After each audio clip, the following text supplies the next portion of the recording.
करते हैं जी आज के लेक्चर की वर्किंग। आज हम जिस चीज़ के बारे में बात करने लगे हैं और कुछ एडिट मेन्यू के अंदर से ऑप्शन हैं, तो मैं यहाँ पर आपके सामने एक ऑप्शन लेता हूँ जो हम जिसके ऊपर अभी तक पहले काम करते रहे। हमने इसी ऑब्जेक्ट ले लिया, इसकी आउटलाइन थोड़ी सी बड़ी करना चाहता हूँ, तो मैंने आउटलाइन का साइज इंक्रीज कर लिया, अंदर का साइज फिर चेंज कर देता हूँ, बाहर की आउटलाइन दो मेरे पास ऑब्जेक्ट आ गया। ठीक है, आज से पहले मैंने आपको इसको कॉपी करना सिखाया। हम इसको पकड़ के नई जगह लेके जाते थे, राइट क्लिक करते थे, कॉपी हो जाता था, या इसी के ऊपर कीबोर्ड से प्लस दबाते थे, आपके ऑब्जेक्ट की कॉपी हो जाती थी। या आपको मैंने कहा था बेशक आप कंट्रोल-C कंट्रोल-V से आप कॉपी पेस्ट कर लें, कोई मसला नहीं है।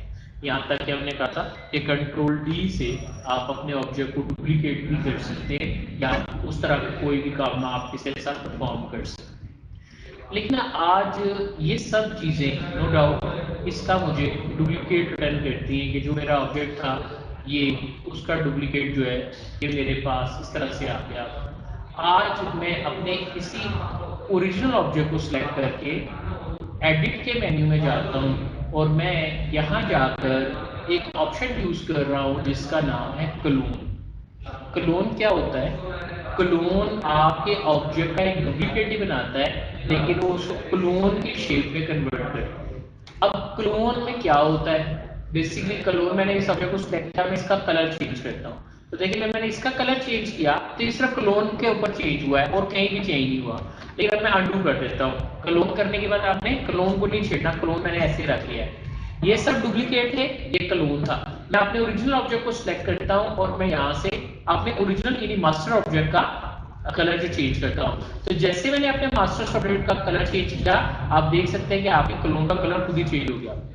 आप अपने मास्टर ऑब्जेक्ट को रोटेट करते हैं, या आपने अपना मास्टर ऑब्जेक्ट रोटेट किया, आपका क्लोन खुद ही रोटेट हुआ। आप अपने मास्टर ऑब्जेक्ट का नाम चेंज करते हैं, आपका ऑब्जेक्ट ऑटोमेटिकली चेंज हो गया।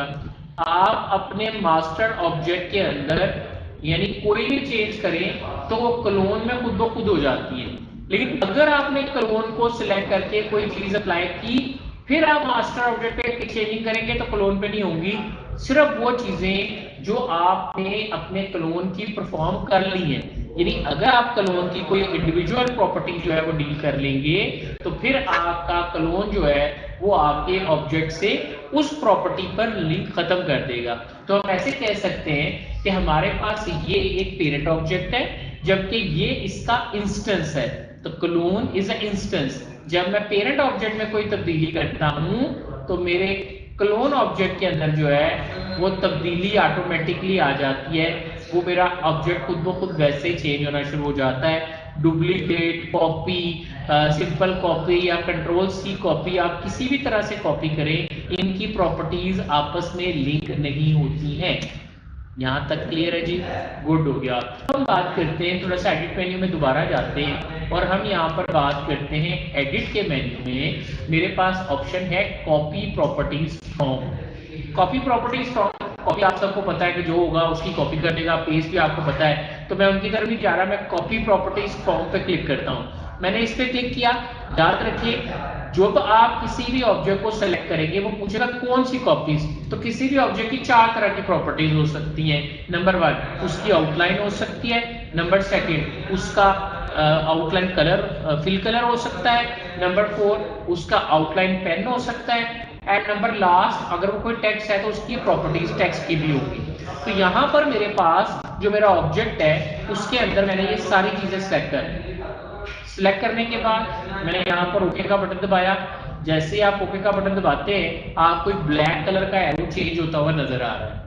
ये जो ब्लैक कलर का एरो है ये आपसे पूछ रहा है कि इस ऑब्जेक्ट के लिए आप प्रॉपर्टीज कहां से कॉपी करना चाहते हैं। सो आई जस्ट से दिस, आप क्लोन से भी कर सकते हैं। मैंने कहा इससे, मैंने इस पे क्लिक किया। अब देखिए इसकी जो तीन प्रॉपर्टीज थी, क्योंकि टेक्स्ट है नहीं, जो तीन प्रॉपर्टीज थी वो ट्रांसफर हो गई है, कॉपी हो गई है आपके इस ऑब्जेक्ट के ऊपर। ठीक हो गया।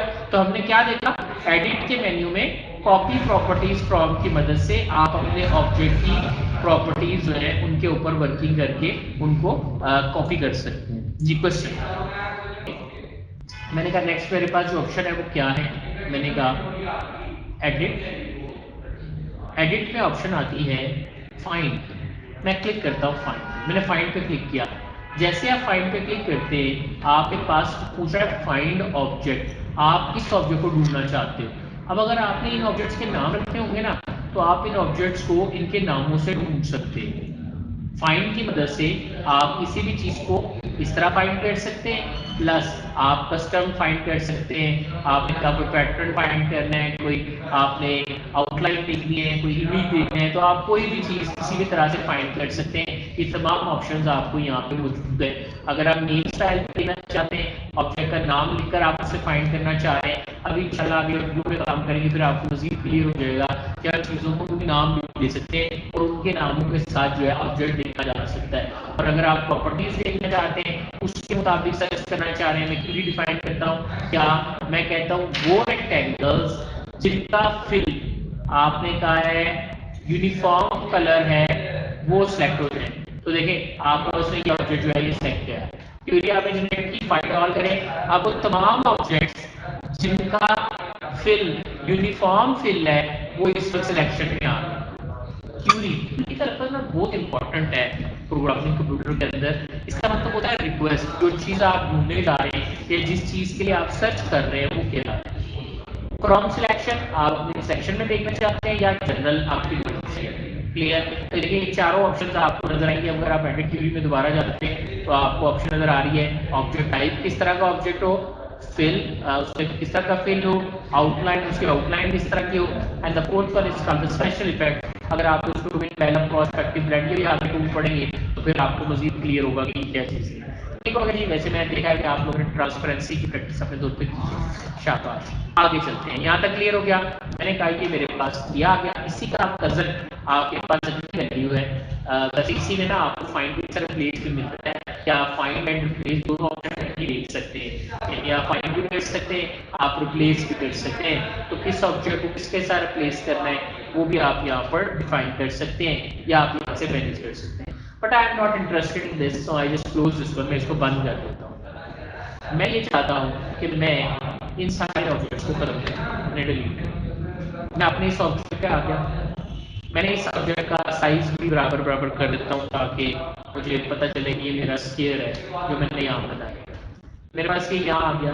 अब मैंने क्या करना है, मैंने क्लिक किया एडिट के ऊपर और लास्ट में ऑप्शन है स्टेप एंड रिपीट। आपको याद है आप करते थे कंट्रोल डी, यहाँ से देखते थे डुप्लीकेट डिस्टेंस कहाँ है, पर जाके क्लिक किया, मैंने कहा इसको सिलेक्ट किया, सिलेक्ट करने के बाद आप कंट्रोल डी करते थे तो आपके पास ये डुप्लीकेट होता जाता था, ऐसे था ना। लेकिन ये सिर्फ एक्स और वाई पोजीशन के मुताबिक होता था। मैं अनडू कर देता हूँ, वापस चला गया। मेरा ये ऑब्जेक्ट है, मैंने इस ऑब्जेक्ट को क्या करना है, मैंने इस ऑब्जेक्ट को मैनेज करना है। So what I do now, मैंने कहा मैं इस ऑब्जेक्ट को जो कि मेरे पास यहाँ पर 2x2 का ऑब्जेक्ट है, मैं इसको मुख्तलिफ वे से स्टेप एंड रिपीट करना चाहता हूँ। आपने क्लिक करना है एडिट के मेन्यू में, कंट्रोल शिफ्ट डी की शॉर्टकट की है, स्टेप एंड रिपीट पर क्लिक। मैंने स्टेप एंड रिपीट पे क्लिक किया। अब स्टेप एंड रिपीट में ऑब्वियसली आपको पता चल ही गया हुआ है कि मैंने आपको दिखाया था एक एक्स एक्सिस का डिस्टेंस होता है, एक वाई एक्सिस का डिस्टेंस होता है। एक्स एक्सिस को हॉरिजॉन्टल एक्सिस जबकि वाई एक्सिस को वर्टिकल एक्सिस कहा जाता है। तो मैंने क्या कहा जी, मैंने कहा हॉरिजॉन्टल यानी एक्स एक्सिस के ऊपर बात करते हैं, डिस्टेंस 1 इंच का रखें और 2 कॉपियां बनाएं। आपको याद है एक दफा करते थे एक कॉपी बनती थी, आप कहते हैं नहीं मैं 1 इंच के डिस्टेंस से 10 कॉपियां जो है बनाना चाहता हूँ। अप्लाई करें, देखें 1 इंच ऑलरेडी ना वर्टिकल डिस्टेंस भी सेट हुआ हुआ है, यह आपने नो करना था, इसको नो कर दें, एडजस्ट टू एंड अनडू। मैं इसको 0 कर दिया, इसको 1 कर दिया, अप्लाई करें। देखें आपके 1 इंच के डिस्टेंस से जिसके आधे ऑब्जेक्ट के ऊपर आपके ऑब्जेक्ट की कॉपियां जो है बन गई। आप कहते हैं नहीं सर मुझे 2 के डिस्टेंस से कॉपियां चाहिए। देखें यानी वो काम जो आप एक एक की के साथ करते थे अब आहिस्ता आहिस्ता हम उसको ओवरकम कर रहे हैं ऑप्शंस के साथ। मैंने ये मुझे आ गया है, आगे चलते हैं। आप कहते हैं सर वाई डिस्टेंस भी चले, मैंने कहा वाई पर 2 एक्स पर 0, अप्लाई करें। समझ आ गई जी। यानी वो जो चीजें हम पहले किसी और तरह करते थे अब ऑप्शन के साथ कैसे। अगर आप कहते हैं सर इसको मैं 2 को 2 दोनों को 2 2 कर दूंगा तो ऑब्वियसली ये मेरे पास इस डायरेक्शन में यानी डायरेक्टली मूव करना शुरू हो जाएगा। क्लियर है ये चीज भी, गुड। ये तो थी वो चीजें जो मैंने अभी बताई। अब आती है इसी चीज के अंदर ऑफसेट के बाद, ऑफसेट क्या होता है। जहां ऑब्जेक्ट है वहां से उसने कॉपी किया, उसके हिसाब से देखा। मैं कहता हूं नो ऑफसेट, ये ऑफसेट कोई नहीं है, मैं जस्ट लेके 2 वाई पर मैं ओके करता हूं। अब उसने क्या किया, जहां ऑब्जेक्ट था उसका कोई ऑफसेट कंसीडर नहीं किया और आपके ऑब्जेक्ट को कॉपी कर दिया है। सेम वर्किंग अगर आप नो ऑफसेट यहां भी कर देते हैं, अंडू करता हूं, अप्लाई करता हूं, तो देखिए इसके ऊपर ही आपकी 10 कॉपी जो है वो बन गई। ठीक हो गया जी। So just remove this, okay, I just click, I just make it file. मैं यहाँ कहता हूँ स्पेस, क्लिक स्पेस, आपने यहाँ ओके कर दिया। तो ये देखिए 2-2 इंच के डिस्टेंस से 2x 2y से आपका कॉपी हो। आप कहते नहीं सर ये तो चाहते ही नहीं थे, मैंने कहा क्या चाहते थे, आपने कहा था डायरेक्शन लेफ्ट है या राइट है, मैंने कहा लेफ्ट है। दरमियान में स्पेस कितनी आए, मैंने कहा 0.2 इंच की स्पेस है लेफ्ट की तरफ। इसको मैं 0 कर देता हूँ, अप्लाई कर देता हूँ। अब देखिए ये क्या हुआ, ऊपर क्यों चला गया, क्योंकि अब उसने कहा डिस्टेंस कोई नहीं, लेकिन आपका अपवर्ड मूव करे। तो आप कहें सर लेफ्ट है, तो ये लेफ्ट पे तो आया, आप भी आया है, लेकिन ऊपर वाली स्पेस कहाँ है। तो अगर आप गौर से देखें कि इन ऑब्जेक्ट्स के दरमियान कितना डिस्टेंस है, 0.2 इंच का डिस्टेंस। आप कहते हैं नहीं सर आप ऊपर ना जाए, मैं कहा अच्छा, मैं कहता हूँ इसको मैं कर देता हूँ नो ऑफसेट और इसको मैं कर देता हूँ 2 और मैं राइट की तरफ अप्लाई करता हूँ। अब ये 0.2 इंच के डिस्टेंस से राइट की तरफ आपका ऑब्जेक्ट होगा। तो मैं उम्मीद करता हूँ कि अब आप ऑफसेट, नो ऑफसेट और स्पेसिंग इन चीज़ों को प्रॉपरली जो है वो आप अपने तौर पे प्रैक्टिस करके देखेंगे और देखेंगे कि स्टेप एंड रिपीट ऑप्शन आपके क्या करती है। तो यहाँ तक क्लियर है जी, गुड हो गया जी।